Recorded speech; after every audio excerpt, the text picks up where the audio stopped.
We're going to start measuring the mass of various objects using a triple beam balance. So let's talk about how we should do that. When you see your triple beam balance, it will most likely look like this. If you look right here, you'll see that the balance is not zeroed.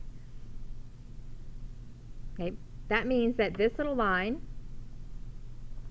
on the needle is not matching up to this line on the zero marking.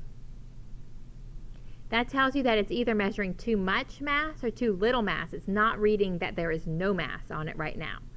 So we need to fix that. We fix that by turning this little dial right here, that knob. You turn that either clockwise or counterclockwise. Okay, if you turn it one direction, it'll make the needle go up, and if you turn it the other needle, it'll make the needle go down. When you first see it and it's not zeroed, some of your needles might be too high like this one, but some of the needles might be too low. So turn the dial the appropriate way to make it move whichever direction you need it to. Okay, if you turn it the wrong way and it goes the wrong direction, just turn it the opposite way to make it come back. Okay, when we look at this big picture of the whole balance, here's that knob right here, underneath the plate on the opposite side from the needle. Okay, you're going to keep turning that knob until you get it to zero out, which means that the line on the needle right here is matched up as perfectly as possible with the line on the zero marking right there. Once you've done that, you're ready to put your object on. In this case, I've put one of our clickers. Right? You can see that our balance is not balanced.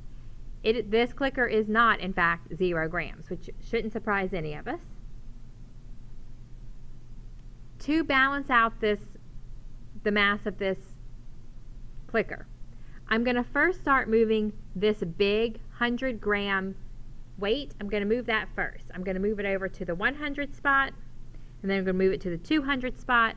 I'm going to keep going until I get it, until it's too much mass. Okay? So I'm going to move this, just move it over. You can see here when I put it on the 200 spot, that was too much mass. Now my needle is way down at the bottom, which means it was too much. So I'm going to put it back at the 100, move it back to the 100. Okay, now it's not enough mass. See over here, now my needle is still up high. So I'm going to go back over. I'm going to move the tens weight, this one right here. And move that one. Do the same thing. I'm just going to keep moving it over until I get too much mass. When I hit 80, it was too much mass, so I had to move it back to 70. So right now I have 170 grams balancing out the mass of the clicker. But you can see it's still not perfectly balanced. That zero, that line on the needle is still not matching up with my zero marking. So I'm going to keep going. But this time I'm going to need to move this tiny little bar here. Okay, it's measuring actually in like tenths of a gram. Here's 1 gram, 2 grams, 3 grams, 4 grams. Okay, this bar is not even to 1 gram yet.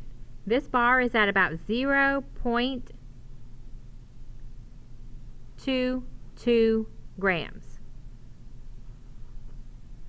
This bar is at 100 grams.